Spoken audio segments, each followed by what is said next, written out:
فوائد تمارين شفط البطن للدايت.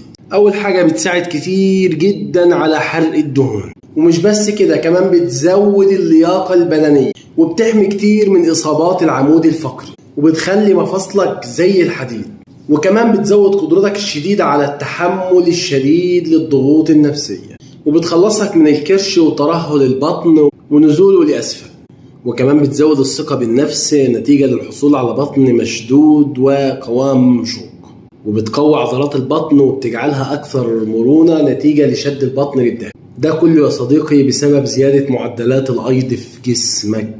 فلو عندك مشكلة في بروز البطن أو في كرش ومضايقك ومقرقك ومخلي نفسيتك وحشة طول اليوم، فلازم يا عزيزي تعود نفسك على تمارين شد البطن صبح وليل كل يوم لمدة شهر.